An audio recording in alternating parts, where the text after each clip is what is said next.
Good morning and welcome to another episode of This Call May Be Recorded. I am your host, Zach Garside. For some of you, it may not be good morning, it may be good afternoon. In either case, thank you for coming to another episode. This is the show where we listen to customer service phone calls and coach them up live. We've got 5 phone calls for you today, which I'm really excited to get into. But first, a rant. We're going to make it a habit to start with these rants. Let me take a sip here. Make sure I'm properly hydrated for a customer service rant of epic proportions here. Let's talk about value. What is the definition of value? Value, my favorite definition I've ever heard, is the difference between the anticipated price and the actual price. For example, let's suppose you go to Target. And you know if you're walking into Target, you're not coming out with at least less than $100 worth of merchandise. But anyway, let's say you go to Target and you see a pair of shoes sitting on the rack. And you think to yourself, those are some nice shoes. I like those shoes. I could see myself wearing those shoes. Immediately upon having that thought, you also start to do some math in your head. You start to think to yourself, how much are those? $60, $70 maybe? Yeah, those are probably $70 shoes. So you've got this anticipated price in your mind that you've come up with based on how the shoes look, based on the presentation in the store, based on the marketing you may have seen in the past. You've got a number in your head, so you walk over to see how close you are to reality. You pick up the shoes and you see, hey, these shoes are actually only $50. That's $20 less than I thought. There is value. The anticipated price. What you thought it would be was greater than what it actually ended up being, so you buy the shoes. You see value there. But suppose it's higher than you thought. You thought the shoes were going to be $70. They turned out to be $100. That's a lack of value because everything leading up to the actual price made you think it was $70, but it turned out to be $100. So therefore, you think there's a lack of value. You decide not to buy the shoes. Let's bring this full circle now and talk about how it applies to you. Prices of everything are going up. All right, that's Captain Obvious speaking. Everybody knows that. My minivan cost me $75 to fill up my minivan with gas right now. It's totally insane. The cost of lumber, the cost of gas, the cost of equipment in the HVAC industry, it's all going up. Everything is getting super expensive. At an event we went to last week, we heard several contractors say they anticipate their dispatch fees to double by 2023. Companies who are charging $8 to $9 to come out and do an initial inspection right now are anticipating charging $140, $150 next year. So the question is, when you have to raise your prices, which you will, how will you make sure that your team members, your CSRs on the phone, who are responsible for selling the dispatch fee, and your technicians who are in the home, how will you ensure that they are able to communicate enough value so that the customer isn't surprised or disappointed when they find out how much you actually charge? How will you communicate that kind of value? You've heard me rant probably more on this topic than anything in all 15 episodes of this show. I've gone on countless rants about not telling your customers that you charge $89 or $110 to come out. There is zero value in that statement. You've given the customer no compelling reason to choose you over anybody else. On the other hand, if you tell that customer, Mr. Jones, let me tell you how we work. What we're going to do is we're going to send out a licensed, trained, and certified technician to your home. He's backed by our company, and we're family owned and operated, been in business for 50 years. You're in very good hands. He's also going to come out there in a fully stocked truck, so you'll have all the parts and tools you need for him he'll need to get started before he arrives. Once he gets there, he'll start with a thorough inspection of your air conditioner to figure out what's causing the issues.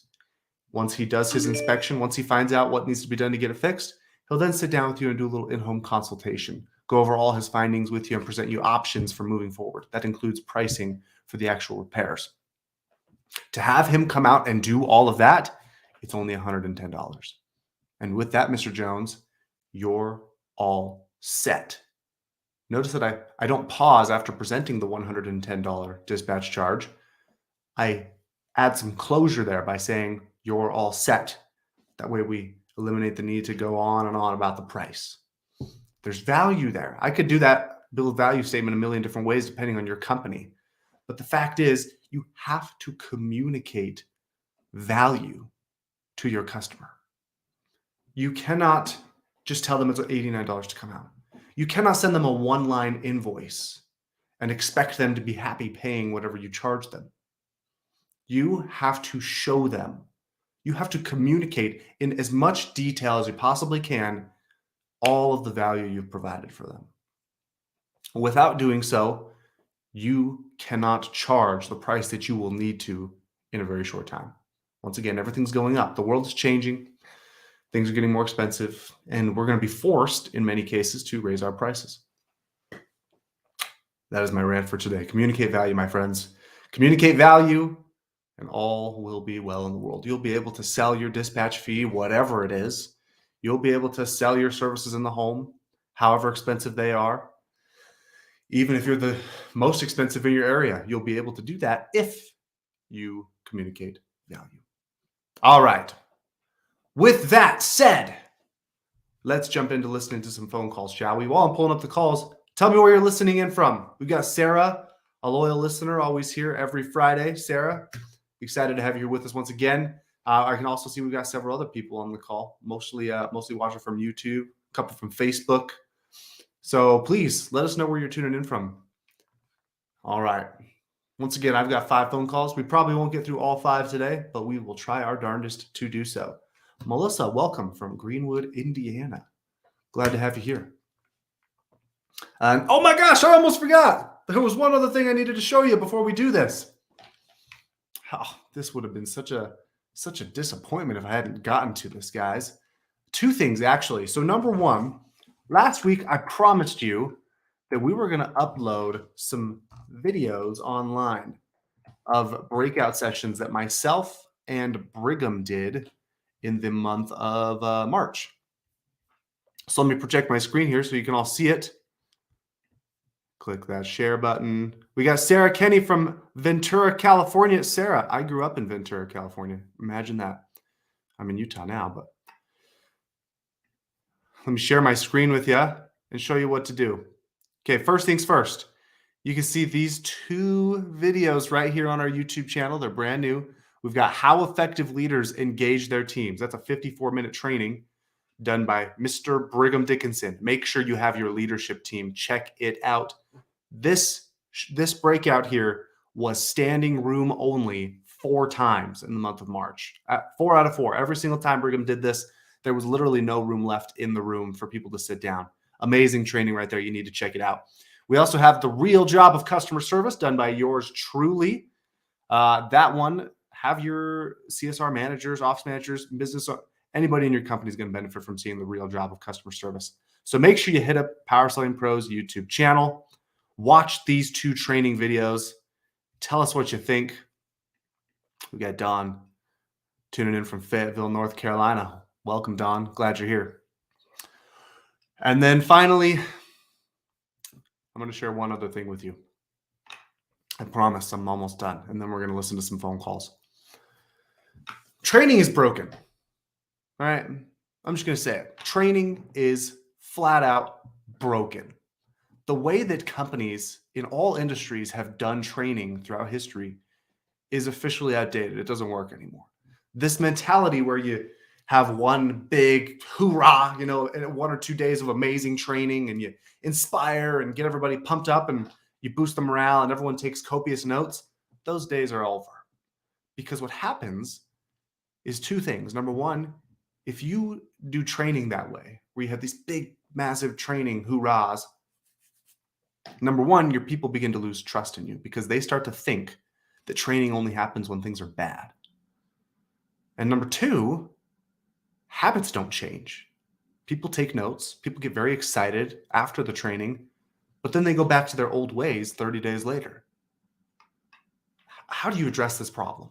This has been one of the quests of Power Selling Pros for years. This is why we coach CSRs one-on-one over the phone twice a month using their recorded phone calls, because we coach them ongoing. Every single month, they're meeting with a coach They're getting better. Their habits are changing. How do you do that with your technicians, though? How do you get your technicians to a point where they are also changing habits, where they're also becoming more effective communicators with your customers? Remember, we're talking about communicating value here. And a lot of technicians in the industry, a lot of these guys are extremely good at fixing stuff, but they're not so good at opening their mouths, at communicating value. So how do you do that, though? We toyed with some ideas a couple of years ago. At one point, we were like, what if you put body cams on the technicians and you could use the footage to coach them? That's not going to work, you guys. But then we came up with something else. Something that as of next week, we're going to be accepting beta clients to test out for us. So as I show you this, if you are interested in having your technicians test this new program, let me know. Here's how it works. We call it Tech Talks. And what you're looking at right here is the manager dashboard. You can see we've got six trainings lined up right now. I know that if I train your technicians one time, they're going to forget everything that I said 1 month later, 2 months later. They might take 1 or 2 gold nuggets, but they're going to forget most of it in a little bit. Their habits aren't going to change. If I create an online learning platform where they have to log in, enter their username and password, they're also not going to do it. If I create any sort of friction, these guys are busy. They've got sales calls to do. They've got visits to make. They don't have the time to log into an online training platform. But what if, and this is a what if, right? This is why we're testing this, you guys. What if I could send all of your technicians? What if I'm the manager, what if I could text all my technicians every single week with a new training video? And they could watch the training video, and it was 3 to 5 minutes. And then after watching said training video, they had a challenge that they had till the end of the week to respond to tell you how they have implemented what they are learning. So if I'm the manager, here's what I'm going to do. I'm going to look at all these trainings and go, okay, cool. The mindset of a successful HVAC salesman, how HVAC customers have changed and how to respond. Number 1 selling mistake to avoid. Listen to this service team discuss how to create positive energy with customers. And I say, all right, I want my team to learn this one first. So I'm going to put that one first. Then I want them to learn this one. It's kind of like moving your playlist around on Spotify, right? And you set the order of your training stack so that week 1, they're going to get texted this one. Week 2, they'll get texted this one. Week 3, they'll get texted this one. And if you want, you can send them a broadcast message. Send a message to everybody saying, hey guys, check this out. And if you're a company that works with us and you see a training that's not here, you can come in and suggest a topic. Hey, we want training on, selling our maintenance plans. We want training on overcoming objections. You submit it, and other companies that are also in the program can upvote or downvote your idea. Whichever one has the most upvotes will make as a new training to add to the playlists. If I'm a technician, here's what's going to happen. I'm going to receive a text message. You see that? With today's training. And when I click that, it opens up. Look at that. There's my training. I don't have to log into anything if I'm the technician. All I got to do is watch the video. And once I'm done, there's a challenge at the bottom of the screen for me to respond to. I can either type in my answer, how I used the challenge, or I can submit an audio response. I don't want to type something out, so I'll just click audio. And now look, I am recording. Let me see if I can I am recording an audio message right now telling my boss how I implemented what I learned this week in my training. I submit my response, click send, and as a technician, I'm done. That's it. That's all I had to do. That was my training for the week. Watch the training video, implement the challenge, tell my boss how I did it. Now, how do you hold these guys accountable, though? Well, that's a great question. You go to challenge results, and you can see your different guys. So I've got Barry, I've got Chad, I've got Ethan, I've got this tech, I've got Zach on my team. And I can see how much of the video they watched. Look at that. So I can see Chad's not watching the videos all the way through. He's stopping 62% of the way in. I can also see his audio response. Look at that. and I can hear what Chad had to say. That way I can hold my guys accountable and say, hey, yo, Chad, I noticed you didn't watch the video this week. What's going on? Or I noticed you didn't respond to the challenge. Tell me what's happening. Holding your team accountable to implementing what they learn in their training. Training is broken, my friends. It is not good enough to just train your team one time and send them on their way. You've got to hold them accountable. You've got to reinforce what they are learning. This is a tool for reinforcement. If you're interested, send me an email. I'm going to put a banner up right now. Send me an email at zachary@powersellingpros.com. Next week, oh, I spelled that wrong, you guys. That's embarrassing. Here we go. Next week, we are going to be allowing a select handful of clients to test this program and see how it works. See how it works holding their technicians accountable and providing reinforcement training. If you'd like to be a part of that group, send me an email, zachary@powersellingpros.com. We'd love to chat with you and see if it's a good fit. In the comments, though, what do you think? Initial thoughts on seeing that brief, tiny little demo. Again, we're testing this. We don't know if this is going to be the future of training or not, but we figured we might as well try. Let me know in the comments what you think of that. And now, finally, let me fulfill on why we're here in the first place. Let's listen to some phone calls. Here we go.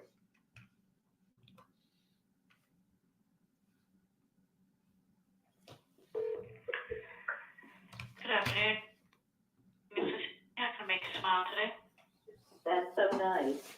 I need a smile. I have a plumbing emergency, and you could help me by sending somebody to my house. Well, I really appreciate the opportunity. Unfortunately, I don't have anybody like right now. You got anybody tomorrow? What's going on?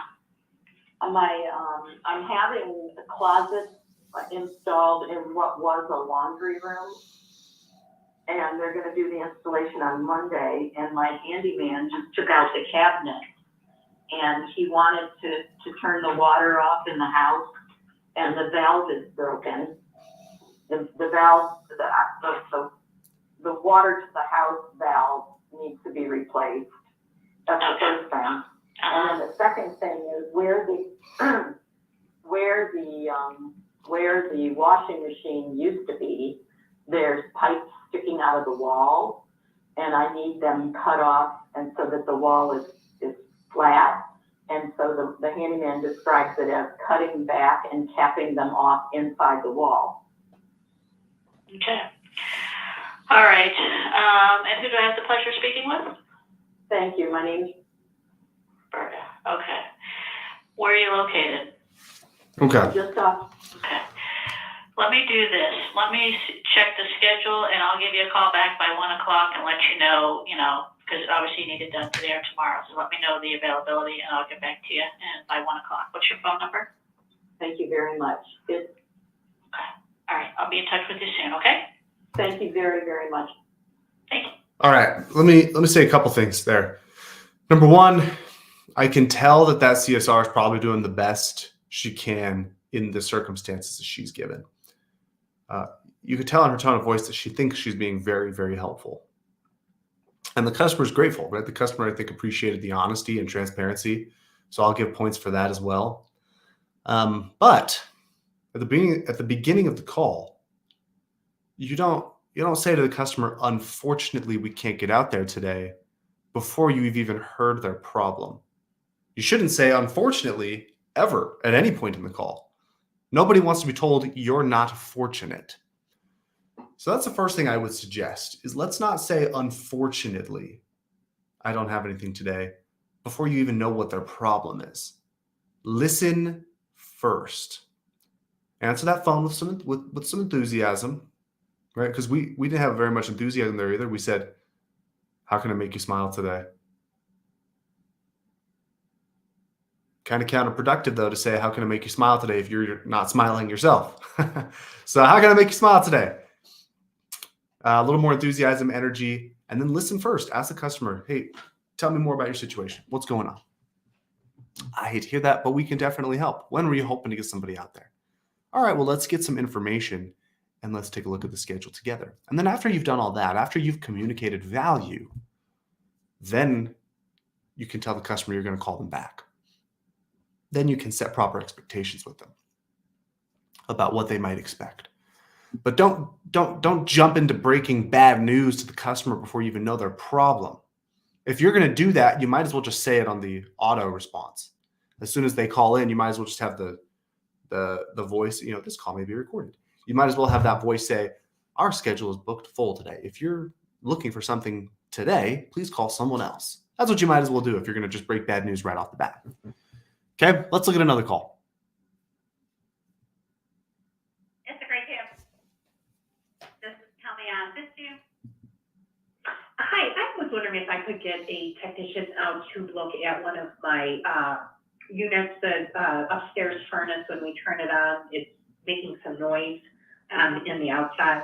Of course, yeah, we can definitely help you out with that. And who do I have the pleasure of speaking with? This is Of Lansing, course. and we are in your program, or in your the biannual where you guys come out twice a year. Yeah, so you've got a maintenance plan with them. Yes, that's the one. All right, I knew what you were talking about. Thank you. So your upstairs furnace is making a noise. Yeah, it's just on the outside. So we had initially, Okay, this when is I really turned good so on, far.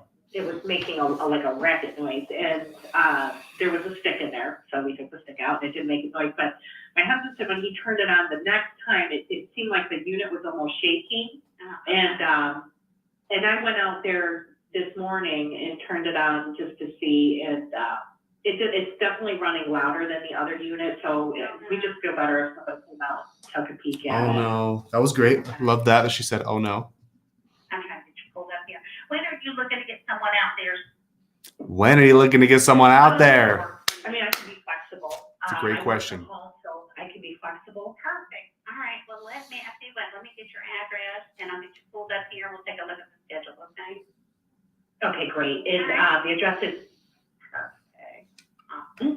All right. Well, actually, you know what? I think. This is a great call. This is a really good call. Not today though, Very because I exciting. Oh, go ahead. I'm sorry. okay, what time, because I have meetings most of the time. I said I'm flexible, and then today, of course, is the day I've got a bunch of meetings. But what time do you think he would be out?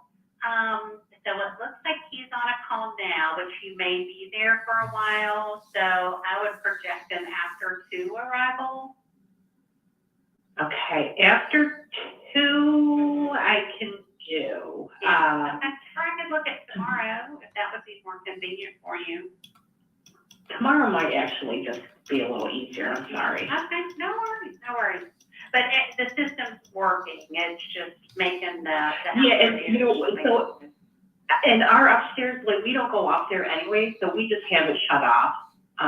You know, we're not even running it, and we're fine downstairs. So yeah, so tomorrow, let's see, it looks like, I would say a late morning to early afternoon tomorrow. And if it's okay, I can set it up to where you'll get a text when we're on the way. sure. Okay? All right, well, that sounds good. And just to let you know, we're going to send out a trained and named certified technician. He's going to diagnose that upstairs system and see what's going on there with the noise, and then go over your options. It is 89 plus tax. So since you have the maintenance plan, you guys do receive a 10% discount off any repairs needed, okay? All right, All sounds right, good. awesome. We'll see you tomorrow. Thank you so much. I appreciate it. Thanks. Okay. I want to hear your thoughts in the comments on how that call went. Personally, I think that call was great. I think that CSR did a terrific job listening in the beginning, very positive attitude, great job empathizing throughout the conversation.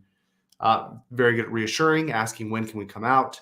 Got all the logistics of the call in one spot, didn't spread it out throughout the call, which confuses customers. A little bit of good back and forth there when she was actually scheduling it. And she communicated value at the end of the call. She helped the customer visualize what the appointment was going to look like. Don says, excellent. Don, I 100% agree.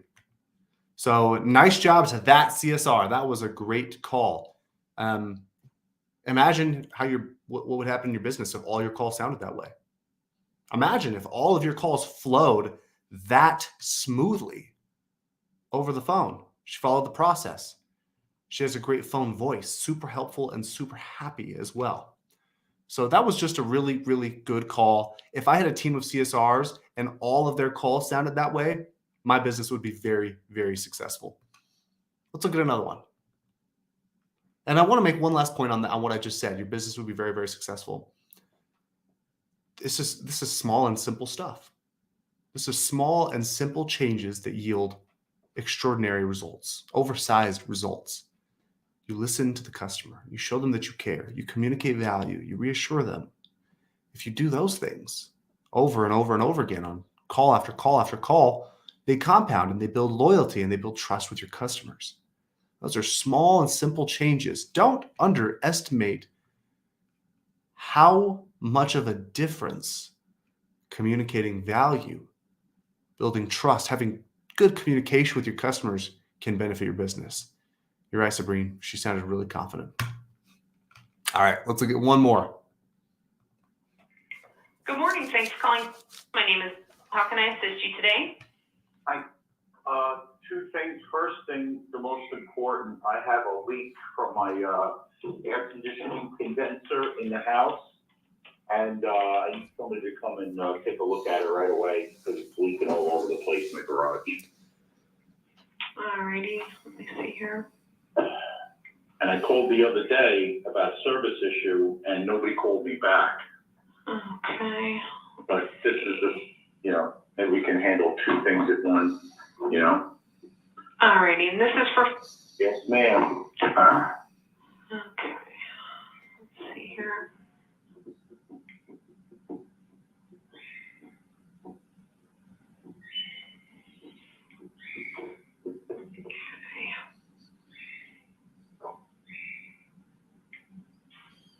Alrighty, I can send someone out for you this afternoon. It would be between 12 and 4.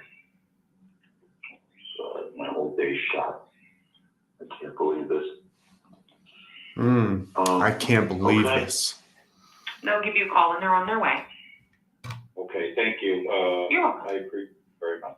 Should I turn it off or? Yeah, I probably would if it's leaking that much. Okay, thank you. You're welcome. Bye-bye. Okay. What did you think? I have some thoughts, but before I share them, you could probably tell my thoughts by the look on my face. Hit the comment section. What do you think about that phone call? I want to say that there is a difference between a connection, a customer experience, and a transaction. That was a transaction. A robot could have done that. A robot could have done exactly what that CSR just did on the phone. Faster, too. She didn't listen. She didn't empathize. She didn't. Melissa makes a great point here in the comment section. She says, order taker, not CSR. Order taker, just transactional, lack of empathy. A robot could have done that faster online. If that's how you're going to answer the phones, literally just let the website do it. Put a chatbot on there that will ask the questions, process the transaction, give the customer the schedule. That's all you have to do. That's not a customer experience right there. That is purely transactional. That is order taking. That is not customer service. Customer service is interactive. Customer service is full of care and gratitude and value. She didn't repeat back the customer's issue. She didn't empathize with the problem. She didn't reassure him we could help. She didn't ask when he wants somebody to come out.